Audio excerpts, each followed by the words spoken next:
Assalamualaikum warahmatullahi wabarakatuh. Selamat pagi teman-teman, semoga selalu semangat ya. Kali ini kami dari kelompok 4 akan membahas mengenai mental status examination atau biasa disebut dengan pemeriksaan status mental. Kami dari kelompok 4 memiliki anggota yaitu Ika Wahyu Safitri dengan NIM 191071002, Nur Iza Sapira Putri dengan NIM 191070110, Hana Fadila dengan NIM 191070119, Abida Ilham Fikri dengan NIM 191070123, Raka Rarian dengan NIM 191070135. Pembahasan yang pertama adalah pendahuluan.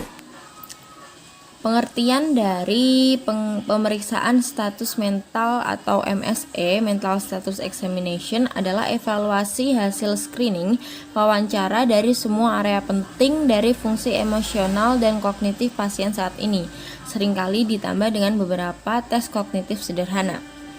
Pemeriksaan status mental itu merupakan keterampilan inti dari tenaga kesehatan mental yang berkualitas. Inti dari bagian penting dari asesmen psikiatris awal dalam pengaturan rawat jalan atau rumah sakit jiwa. Singkatnya, ini adalah pengumpulan data sistematis berdasarkan pengamatan perilaku pasien saat pasien dalam pandangan dokter selama wawancara. MSE didasarkan pada pengamatan perilaku baik nonverbal maupun verbal pasien dan mencakup deskripsi pasien tentang pengalaman subjektifnya. Ada kesan subjektif dapat membuat diagnosis bersifat tidak reliable. Maka dari itu penting untuk mengembangkan pendekatan standar yang memfasilitasi komunikasi tentang pasien dan memudahkan untuk mengidentifikasi perubahan pada pasien. Adapun masalah lain yang terkait dengan reliabilitas diagnosis adalah pentingnya menentukan perilaku yang mendasari interpretasi dan kesimpulan akhir. Pendekatan yang standar dan komprehensif untuk pemeriksaan status mental harus diimbangi dengan kemampuan individualisasi, di mana penting untuk membuat pasien merasa nyaman. Jika pasien merasa nyaman, maka akan mudah bagi psikiatri atau terapis mendapatkan data yang valid dan lebih luas cakupannya. MSE adalah salah satu komponen evaluasi psikiatri yang komprehensif. Informasi yang diperoleh dari MSE memberikan gambaran tentang fungsi pasien pada saat itu, dan evaluasi ulang mungkin diperlukan jika ada perubahan pada kondisi pasien di waktu yang lain gitu. Lalu masuk ke pembahasan yang kedua adalah pertimbangan usia dan budaya. Elemen penting lainnya guna mendapatkan hasil MSE yang valid adalah kesadaran akan latar belakang budaya pasien. Seringkali perlu memodifikasi MSE untuk berbagai kalangan seperti anak-anak, orang dewasa yang lebih tua dari kita, dan orang-orang dari latar budaya yang berbeda-beda. Memiliki perlunya modifikasi dari satu hingga yang lainnya karena perbedaan usia dan budaya itu sangat penting untuk diperhatikan. Mengembangkan hubungan kerja yang sukses dengan pasien dari budaya yang berbeda akan menumbuhkan modifikasi MSE dengan cara menghormati adat istiadat budaya mereka. Selain itu, ada beberapa perilaku atau kebiasaan yang umum di suatu budaya tertentu, tetapi ternyata itu di budaya yang lain dianggap tidak sopan atau abnormal. Jadi perlunya kita untuk memperhatikan aspek dari budaya itu adalah karena itu dapat mempengaruhi hasil dari asesmen kita. Lalu masuk ke pembahasan yang ketiga, yaitu merupakan fisik. Di dalam fisik yang perlu kita perhatikan itu ada penampilan, perilaku, dan aktivitas motorik dari pasien. Yang pertama adalah penampilan. Penampilan adalah seperti apa rupa pasien. Deskripsi penampilan pasien mendokumentasikan elemen penting dari konteks di mana data MSE lainnya diperoleh. Dokumentasi tersebut terbukti berharga jika pasien dievaluasi lagi di masa mendatang karena memungkinkan perbandingan dan deteksi setiap perubahan status kejiwaan. Ada beberapa penampilan fisik yang perlu diamati. Yang pertama adalah perawatan dan kebersihan. Apabila seorang pasien terlihat tidak terawat, seringkali merupakan tanda-tanda dari gangguan kejiwaan seperti skizofrenia atau depresi berat, disfungsi otak seperti demensia atau tunawisma. Lalu yang kedua adalah pakaian atau gaun. Pakaian yang aneh atau terlalu berlebihan mungkin mengindikasikan pasien mengalami mania, psikosis, atau demensia. Gaun, perhiasan, dan atau riasan yang berlebihan dan mewah dapat mencerminkan gaya kepribadian yang histrionik atau narsistik. Berpakaian tidak rapi mungkin menunjukkan bahwa pasien tidak tertarik untuk menemui psikiatri untuk melakukan mental status examination. Apakah pasien datang sesuai dengan usia mereka? Pasien yang tampak lebih muda dari usia mereka umumnya tidak memiliki signifikasi klinis. Dengan pengecualian hal itu merupakan manifestasi dari masalah klinis dengan citra tubuh. Jadi mungkin saja pasien yang punya wajah dia lebih muda daripada umur yang sebenarnya, mungkin bisa aja karena kesuksesan dia pakai kosmetik sehingga kulitnya jadi awet, atau itu juga bisa juga mengindikasikan tentang masalah klinis dengan citra tubuh dia. Lalu selanjutnya adalah ketika pasien tampak lebih tua dari usia yang sebenarnya, mungkin bisa jadi karena kesehatan fisik yang buruk, masalah medis, penyalahgunaan alkohol atau obat-obatan terlarang, atau kehidupan yang sulit seperti tunawisma. Gangguan kejiwaan yang parah atau kronis termasuk depresi, mania, dan skizofrenia juga dapat menyebabkan penuaan dini. Yang selanjutnya adalah raut wajah. Raut wajah dapat menyampaikan informasi tentang mood pasien. Ekspresi wajah yang menurun sering terjadi pada pasien skizofrenia dan dapat menjadi efek samping dari pengobatan antipsikotik. Tanpa ekspresi atau hanya seperti topeng merupakan wajah khas dari penyakit Parkinson. Lalu yang selanjutnya adalah sikap. Sikap juga dapat menyampaikan informasi tentang keadaan emosi pasien pada saat itu. Kecemasan atau penolakan terhadap wawancara dapat ditunjukkan dengan lengan yang disingangkan dengan erat, dan lain sebagainya. Lalu yang selanjutnya adalah postur. Postur pasien juga dapat mencerminkan kenyamanan atau ketidakpedulian terhadap keadaan. Perubahan postur yang tiba-tiba, terutama ketika menjadi lebih kaku, menyilangkan lengan, atau berpaling, seringkali mengindikasikan bahwa pasien mengalami reaksi emosional atau merasa tidak nyaman dengan topik yang sedang dibahas. Selanjutnya adalah bekas luka. Mungkin bekas luka juga dapat mengindikasikan gerakan percobaan bunuh diri yang sebelumnya sudah dilakukan. Lalu yang selanjutnya adalah kontak mata. Sedikit kontak mata dengan terapis dan pandangannya mengarah ke bawah dapat mencerminkan depresi, kecemasan, kecanggungan atau harga diri yang rendah. Melotot mungkin juga menandakan permusuhan atau marah. Yang kedua adalah perilaku. Perilaku ini merupakan bagaimana pasien bertindak. Yang dinilai dalam MSE adalah segala jenis perilaku tertentu seperti motorik, verbal, atau pengaruh. Contohnya seperti postur tubuh yang merupakan perubahan sikap yang tiba-tiba atau mencolok dapat menunjukkan bahwa pasien tidak nyaman atau terancam oleh topik yang dibahas. Banyak referensi MSE yang memasukkan tingkat kesadaran di bawah topik perilaku. Misalnya kesadaran normal yaitu ketika pasien waspada dan umumnya menanggapi wawancara dengan tepat. Tingkat kesadaran yang rendah yaitu ketika pasien mengalami penurunan kewaspadaan dan gairah, serta pasien mungkin akan tampak sedikit lesu.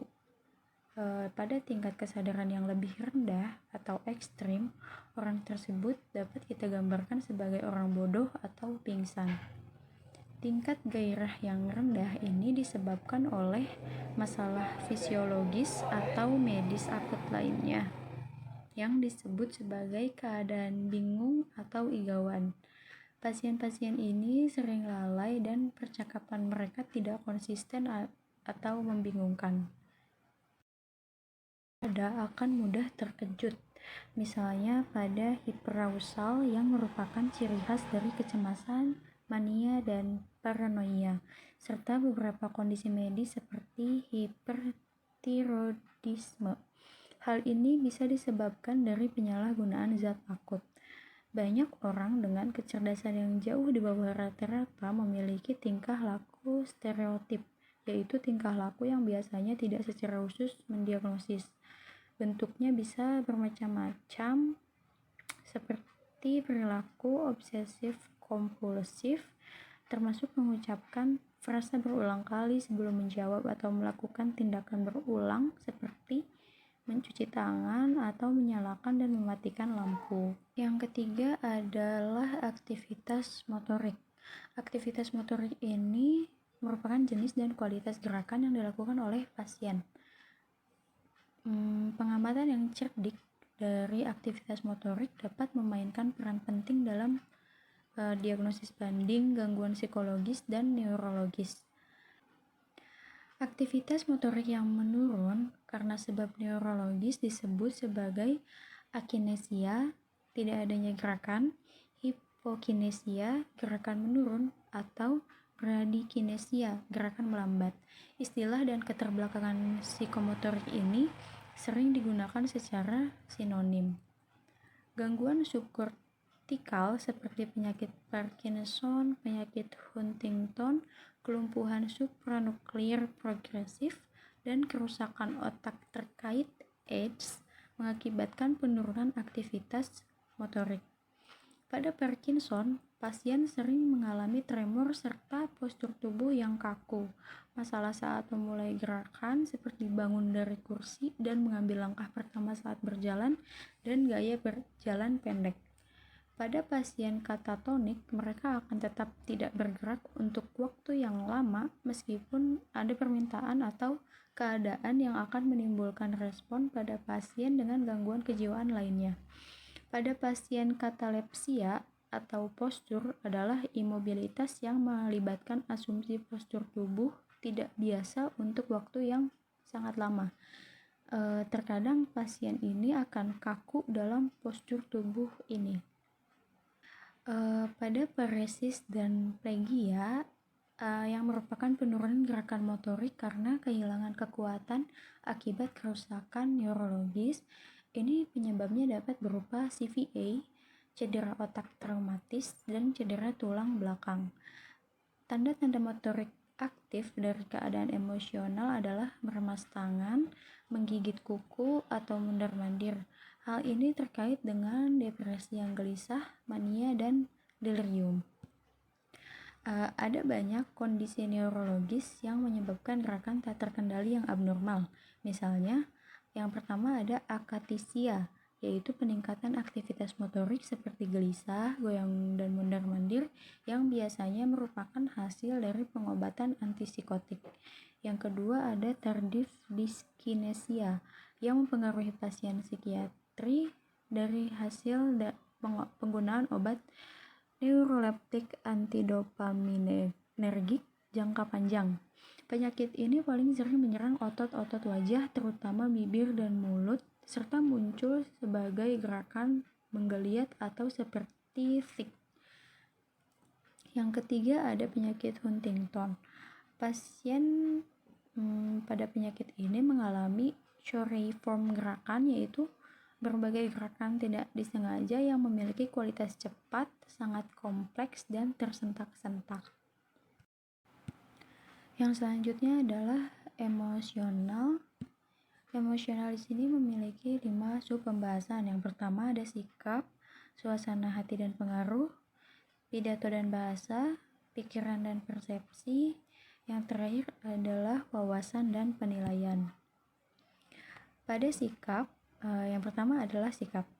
Sikap adalah bagaimana perasaan pasien dan apa yang mereka pikirkan tentang berpartisipasi dalam MSE.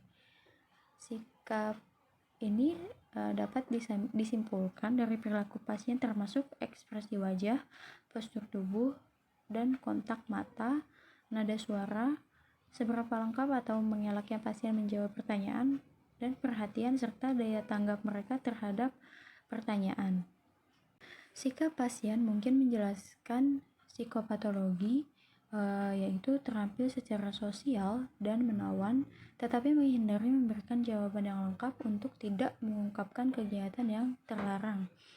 Misalnya, pada pasien dengan gangguan kepribadian histrionik akan menggoda dalam upaya memanipulasi pemeriksa. Yang kedua, ada pasien dengan gangguan kepribadian ambang yang mungkin mengalami kesulitan dengan ambiguitas perasaan positif dan negatif secara stimulan terhadap seseorang, sehingga dapat terombang-ambing antara perasaan sangat positif dan sangat negatif yang ekstrim bagi pemeriksa. Hal ini dapat menyebabkan pasien tiba-tiba dan secara tidak terduga mengarahkan kemarahan kepada pemeriksa karena pemeriksa tidak akan mengabulkan permintaan atau mendukung beberapa sudut pandang yang disukai oleh pasien. Karakteristik dari pasien gangguan kepribadian ambang ini juga termasuk ke dalam kekanak-kanakan, argumentatif, dramatis, dan sembrono, mengancam, tidak sabar, sibuk, sarkastik, dan sombong. Materi selanjutnya mengenai suasana hati dan pengaruhnya. Suasana hati sendiri merupakan keadaan emosi internal di mana pasien yang biasanya memengaruhi ekspresi eksternal dan juga ekspresi emosional. Yang berarti secara umum di mana suasana hati ini lebih stabil, berubah selama beberapa hari dalam seminggu. Sedangkan pengaruhnya dapat dari waktu ke waktu dan juga lebih dipengaruhi oleh konteks. Robinson 2001 memodelkan dan mencirikan suasana hati dalam 6 kategori. Yang pertama adalah etimik. Etimik merupakan suasana hati yang normal tanpa patologi. Yang kedua adalah disforik. Disforik sendiri merupakan keadaan atau suasana hati sedih dan juga tertekan. Nah ini biasanya merupakan suasana hati yang paling umum pada pasien dan dirujuk untuk MSE dan juga ciri khusus atau ciri khas dari gangguan depresi. Yang ketiga adalah euforia. Euforia merupakan rangkaian suasana hati dan dicirikan biasanya dengan kebahagiaan dan juga kegembiraan yang ekstrim atau bahkan berlebihan. Yang keempat adalah marah. Nah, marah merupakan suasana hati seringkali dimanifestasikan oleh kita dalam bentuk antagonisme, permusuhan, dan juga konfrontasi dan juga oposisi. Yang kelima ada gelisah. Gelisah merupakan suasana hati dibedakan oleh kekhawatiran, ketakutan. Nah, hal ini biasa terjadi pada gangguan kecemasan, terkadang juga muncul dalam keadaan depresi ataupun paranoid. Yang terakhir adalah apatis. Nah, apatis merupakan suasana hati yang dicirikan oleh ketidaktertarikan atau keterpisahan. Apatis dapat terjadi sebagai reaksi akut terhadap trauma parah atau shock emosional. Lalu karakteristik pengaruh yang dimodifikasi oleh Tresbach dan Becker 1993 ada 4 poin. Yang pertama ada kelayakan, yakni seberapa baik pengaruh pasien sesuai dengan keadaan atau topik diskusi. Nah, biasanya ini memengaruhi kongruen jika ekspresi emosional cocok dengan emosi yang dideskripsikan pasien tentang suasana hati mereka dan juga verbalisasi lainnya. Yang kedua ada jarak dan variabilitas. Nah, jarak dan variabilitas luasnya ekspresi emosional yang ditunjukkan. Nah, biasanya rentang afektif bervariasi dalam perjalanan interaksi sosial tergantung pada topik dan perasaan istimewa tentangnya. Yang keempat ada intensitas. Intensitas merupakan kekuatan respon emosional. Intensitas normal didefinisikan dalam istilah normatif dan juga kontekstual. Yang keempat ada responsivitas, yakni sejauh mana respon emosional pasien terhadap hal-hal yang biasanya direspon oleh orang lain. Selanjutnya ada pidato dan bahasa. Bahasa merupakan simbol yang digunakan dalam berkomunikasi, sedangkan pidato sendiri itu merupakan salah satu dari 4 bahasa yang digunakan. Lalu Jika dilihat dari perspektif kognitif, maka secara umum dibagi menjadi 4 domain yang diilustrasikan pada tabel di bawah. Yang pertama ada auditory. Auditory dalam bentuk reseptif mungkin akan lebih dilakukan dalam pemahaman auditory verbal. Jika dalam bentuk ekspresif, mungkin dia akan menuangkannya dalam bentuk pidato, visual. Dalam reseptif mungkin akan pada bacaan dan ekspresif pada penulisan. Nah, ada beberapa jenis gangguan. Yang pertama ada afasia. Afasia sendiri merupakan gangguan bahasa dikarenakan adanya kerusakan otak dan secara luas diklasifikasikan menjadi 2 sindrom umum, non-fluent dan juga kerusakan temporal parietal. Yang kedua ada afasia tidak lancar. Afasia tidak lancar biasanya ditandai dengan ucapan yang lambat, susah payah, dan juga terputus-putus. Dan kita akan kesulitan mengucapkan kata-kata fungsi. Yang ketiga ada afisia lancar. Afisia lancar yakni ditandai dengan gangguan pemahaman dengan ucapan pendengaran verbal yang umumnya normal dalam ritme, intonasi, dan juga kuantitas. Yang terakhir ada disnomia. Disnomia merupakan defisit pengambilan kata, gejala umum dari sebagian sindrom afasia.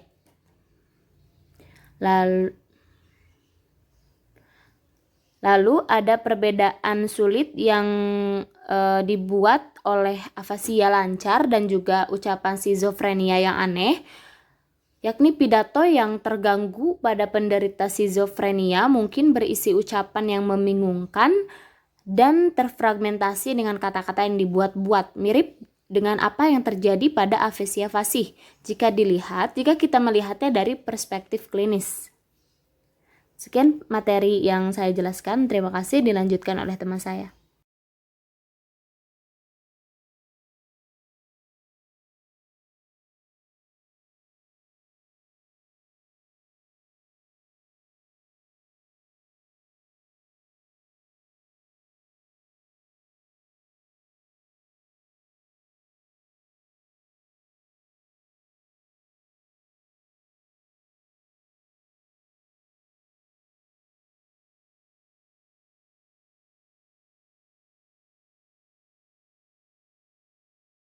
Oke teman-teman, sekarang kita akan bahas mengenai pikiran dan persepsi. Stay tune ya. Oke, langsung aja kita masuk ke pikiran. Menurut Robinson, pikiran itu merupakan dialog internal yang terjadi di dalam benak seseorang. Jadi dalam hati gitu. Kemudian persepsi merupakan pengalaman persepsi sensorik seseorang, kemudian interpretasi kejadian, dan kemudian keadaan eksternalnya seperti itu. Nah, dalam MSE atau Mental State Examination, pemikiran terbagi atas 2 aspek, yakni proses dan konten berpikir. Yang pertama adalah proses berpikir yang merupakan perumusan aliran dan organisasi pemikiran. Kemudian konten berpikir yang merupakan apa yang ada dalam pikiran seseorang sebagaimana tercermin dalam apa yang mereka bicarakan, seperti itu. Kemudian di dalam konten berpikir ini ada salah satu namanya obsesi. Nah obsesi ini merupakan gagasan, pemikiran, dorongan hati atau gambaran terus-menerus dan mengganggu yang kemudian menyebabkan kecemasan dan tekanan yang signifikan menurut American Psychiatric Association. Oke, selanjutnya teman-teman, dalam proses berpikir itu kan gak semuanya normal gitu, gak semuanya seperti seharusnya gitu. Nah, ada beberapa jenis proses berpikir itu yang enggak teratur. Nah, MSA membaginya menjadi beberapa. Ini ada beberapa, mari kita lihat sama-sama. Yang pertama adalah circumstantially. Circumstantially merupakan gangguan pikiran yang paling ringan dan merupakan gangguan asosiasi karena terlalu banyak ide yang disampaikan. Selanjutnya adalah tangentially yang merupakan alur pemikiran yang menyimpang dari topik yang semestinya dan gak pernah kembali pada topik yang semestinya dibahas, seperti itu. Selanjutnya adalah flight of ideas yang merupakan perubahan ide bersifat cepat berturut-turut yang berulang. Jadi yang ini udah datang lagi. Nah, idenya tuh banyak seperti itu, tapi cepat dia berturut-turut dan berulang seperti itu. Jadi terakhir tidak ada yang dieksekusi seperti itu. Terakhirnya bingung dia. Terus selanjutnya adalah loss association yang merupakan penggelinciran pemikiran yang merupakan pikiran dasar logis yang nggak jelas atau aneh. Selanjutnya adalah word salad. Ini adalah bentuk terekstrim dari gangguan proses berpikir. Selanjutnya adalah thought blocking yang merupakan gangguan dengan kehilangan jejak suatu pikiran sebelum diungkapkan sepenuhnya. Nah, selanjutnya dalam konten berpikir apa aja beberapa yang nggak teratur gitu. Nah, yang pertama adalah keasikan atau preoccupation. Ini sering diindikasikan sebagai obsesi yang mendasar dan wujudnya adalah meninjau kembali suatu topik secara terus-menerus gitu. Jadi nggak bisa move on gitu. Jadi ini ya masih nggak bisa move on lah gitu istilahnya kita gitu. Nah, selanjutnya adalah fobia yang merupakan ketakutan akan suatu objek atau situasi yang sebenarnya tidak mengancam. Nah, fobia ini terbagi atas 3. Agorafobia ya yang merupakan ketakutan pada tempat terbuka atau tempat umum. Dan selanjutnya adalah social phobia yang merupakan ketakutan mengenai ya penghinaan di depan publik seperti itu. Fobia sosial gimana? Nggak mau bersosialisasi seperti itu, takut. Kemudian fobia spesifik yang merupakan ketakutan berlebihan terhadap objek atau situasi tertentu. Nah, ini contohnya ketika melihat laba-laba yang kecil jadinya gede gitu. Melihat nasi seperti melihat ulat seperti itu dan lain-lain. Oke, teman-teman, selanjutnya adalah persepsi. Nah, apa sih persepsi itu gitu? Persepsi merupakan interpretasi seseorang terhadap kejadian dan keadaan eksternal. Jadi interpretasi orang tersebut, kita sebagai manusia, terhadap kejadian dan keadaan dari luar diri kita. Nah, salah satu gangguan dalam interpretasi ini adalah delusi dan halusinasi. Oke, teman-teman, delusi ada macamnya ya. Nah, beberapanya diantaranya persecutory delusion yang merupakan keyakinan irasional bahwa seseorang adalah korban atau target bahaya atau ancaman. Jadi dia selalu menempatkan bahwa dirinya merupakan korban atau target bahaya gitu. Selanjutnya adalah grandiose delusion. Ini merupakan ekspektasi mengenai keahlian, status, atau posisi yang luar biasa. Jadi seseorang itu selalu menempatkan bahwa dirinya merupakan ahli gitu, orang gede gitu, orang yang berpengaruh besar gitu.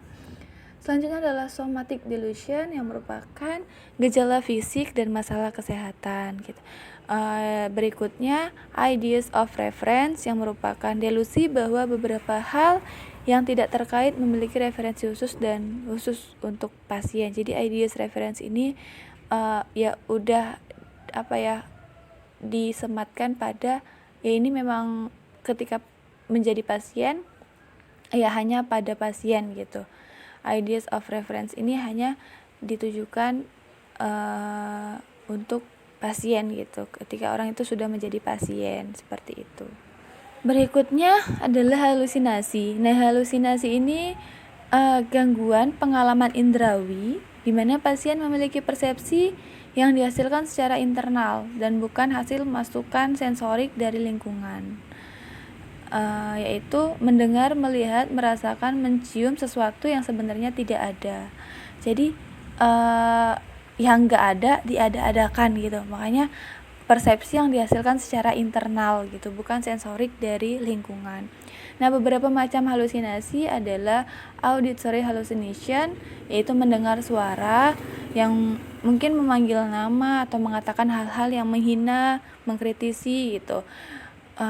Selanjutnya adalah visual hallucination yang terjadi pada gangguan kejiwaan, tapi lebih mungkin mewakili disfungsi neurologis. Selanjutnya adalah olfactory and gustatory hallucination. Kemungkinan besar terkait dengan disfungsi neurologis, terutama epilepsi lobus temporal. Selanjutnya adalah hypnagogic hallucination, bagian dari gangguan tidur di mana mimpi terjadi dengan kelumpuhan tidur. Seperti itu teman-teman. Oke teman-teman, mengenai penilaian, pasien itu perlu mengenali masalah, sifat, dan berbagai elemen masalah, memahami bahwa masalah mewakili penyimpangan dari apa yang dianggap normal atau setidaknya diinginkan mereka. Kemudian pasien harus memahami efek negatif dari masalah untuk diri sendiri dan orang lain.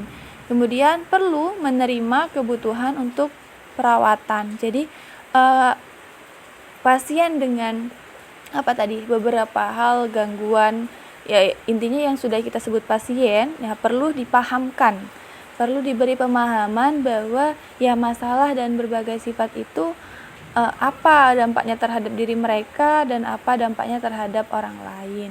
Kemudian perlu dipahamkan untuk mau menerima kebutuhan untuk perawatan seperti itu. Kemudian beberapa hal yang termaktub dalam buku ini juga, secara umum semakin parah gangguan kejiwaan pasien atau gangguan kognitif, maka semakin buruk wawasannya. Nah, dalam kesepakatannya, wawasan itu dinilai atas baik, sedang, atau buruk. Kemudian psikolog perlu mereferensikan peringkat ini dengan contoh spesifik dari wawasan baik atau buruk pasien ke dalam keadaan spesifik mereka, pasien tersebut maksudnya. Terus hal yang diperlukan untuk membuat keputusan yang baik saat mempertimbangkan sesuatu adalah mengidentifikasi, mempertimbangkan, dan menimbang informasi penting. Ini hal yang diperlukan untuk memberi keputusan untuk klien gitu ya, untuk pasien gitu dari klinisi. Jadi harus diidentifikasi, dipertimbangkan, dan menimbang beberapa informasi penting. Seperti itu teman-teman. Cukup dari saya, selanjutnya akan dilanjutkan oleh teman saya. Terima kasih. Baik, selanjutnya saya akan menyampaikan terkait dengan mental status examination atau tes status mental dalam hal kognitif. Yang pertama itu ada orientasi. Orientasi adalah kesadaran seseorang mengenai identitas pribadi, waktu, lokasi, dan keadaan. Biasanya kebanyakan dari pasien tidak mengetahui tanggal secara akurat, terutama ketika mereka berada atau dirawat di rumah sakit. Kemudian aspek yang dapat kita nilai dari tahap orientasi adalah ketika kita menilai pasien secara diam-diam ketika berdialog gitu. Mungkin untuk untuk teknisnya seperti ini ya. Ketika pertama kali kita dekatin pasien, sebisa mungkin kita perkenalkan diri, dan pasien itu biasanya merespon dengan menyebutkan nama mereka. Kalaupun tidak, kita bisa menanyakan dan siapa nama Anda. Kemudian setelah menjelaskan siapa si pasiennya itu dan apa yang si pasien ini lakukan, kemudian kita bertanya lagi, jadi beritahu saya apa yang menyebabkan Anda berada di sini. Tanggapan pasien terhadap pertanyaan ini biasanya mengungkapkan apakah mereka berorientasi pada lokasi dan keadaan saat ini. Jika tanggapan pasien tidak jelas mencerminkan orientasi yang akurat, bisa kita tanyakan secara langsung. Kemudian ketika kita memulai tes kognitif, kita sebagai terapis bisa meminta pasien untuk dapat menuliskan nama, tanggal, dan alamat di secari kertas ya. Kemudian setiap dimensi yang pasien tidak berorientasi secara spontan harus dinilai dengan beberapa pilihan sederhana. Misal, apakah Anda berada di kantor dokter, rumah sakit, atau klinik? Atau mungkin jika ada pasien yang bingung, kita bisa tanyain apakah Anda berada di gereja, rumah sakit, atau sekolah. Pasien yang merespon dengan benar pada pilihan ganda memiliki orientasi yang lebih baik daripada pasien yang merespon tidak benar, yang responnya tidak secara benar. Jadi orang yang jawab, misalnya dia lagi di kantor dokter atau di rumah sakit, nah itu jawabannya lebih baik gitu, responnya dari si pasien. Kemudian yang dinilai itu perhatian dan konsentrasi. Perhatian itu adalah kemampuan untuk memfokuskan pemrosesan kognitif pada target yang sesuai dan menghindari gangguan oleh rangsangan yang tidak relevan. Kemudian perhatian umumnya terbatas pada pendeteksian rangsangan target secara akurat. Konsentrasi menambah tuntutan untuk mempertahankan perhatian selama periode waktu yang lebih lama atau memanipulasi dan memproses isi dari apa yang diperhatikan.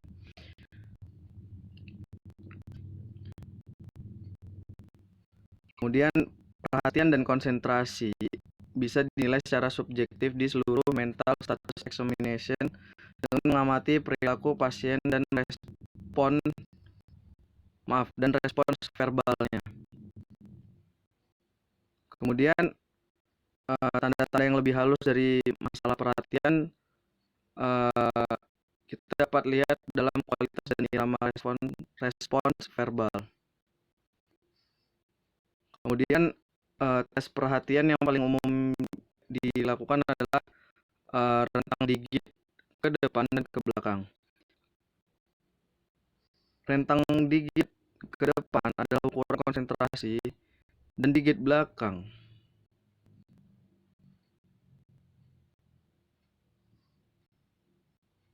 Kemudian yang terbaik adalah menulis urutan digit terlebih dahulu untuk referensi yang siap dan untuk memastikan akurasi penilaian kerja pasien. Kemudian tes konsentrasi lain yang biasa digunakan adalah meminta pasien mengejak kata mundur.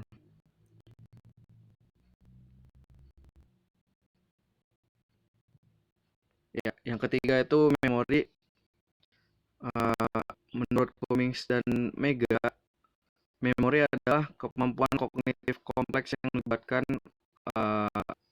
kemampuan untuk mengingat atau mengenali pengalaman yang ada pada kejadian sebelumnya.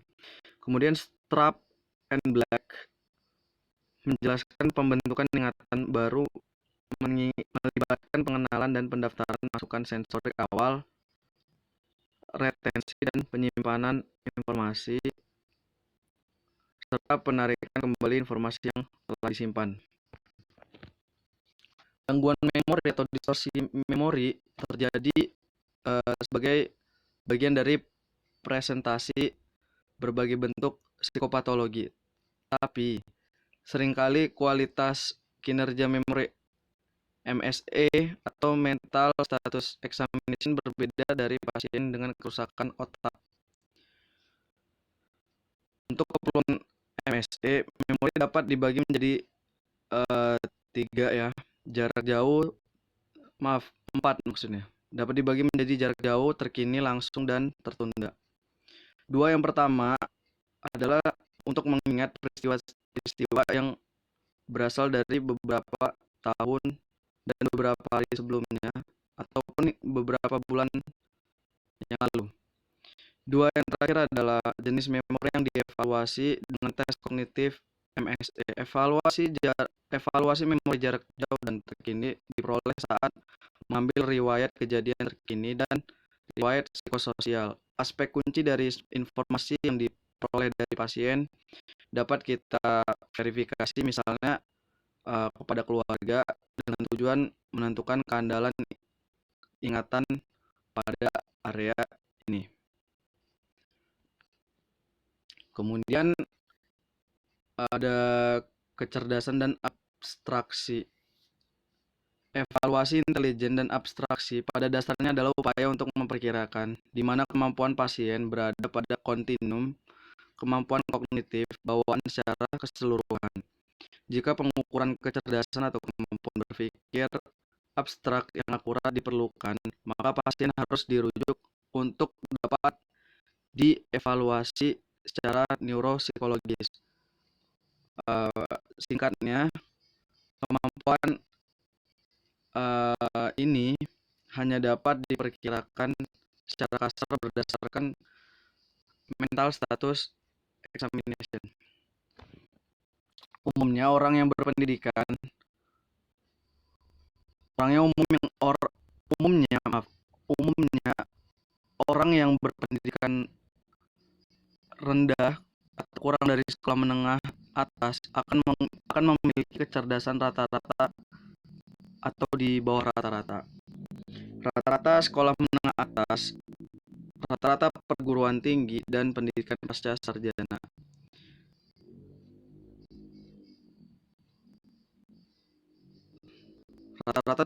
Rata-rata dari tingkatan sekolah tersebut tinggi hingga sampai kecerdasan unggul.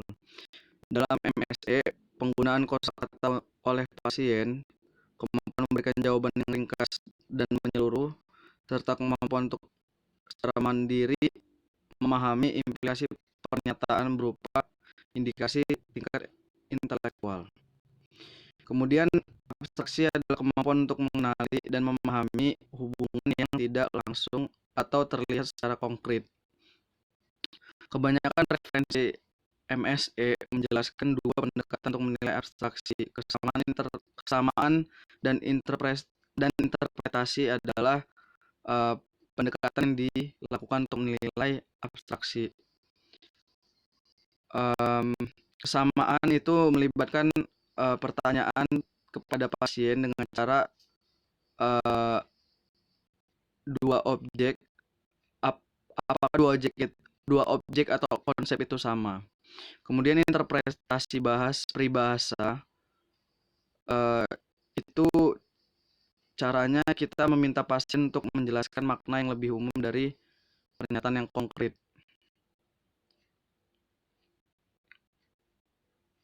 Kinerja yang buruk pada jenis item ini menegaskan pasien dengan pendidikan terbatas dan keberhasilan pekerjaan adalah kemampuan kognitif bawaan yang sederhana. Namun, kinerja yang buruk oleh seseorang dengan pendidikan lanjutan atau keberhasilan pekerjaan yang tinggi menunjukkan kemungkinan disfungsi otak dan harus dipertimbangkan dalam hubungannya dengan kinerja pada tes screening kognitif yang lain. Performa pada jenis tes ini berguna untuk mengidentifikasi kemampuan kognitif yang rendah karena endowment atau disfungsi otak, tetapi tidak untuk mengidentifikasi gangguan kejiwaan. Mungkin itu saja yang dapat sampaikan akan saya berikan kepada teman-teman saya. Terima kasih.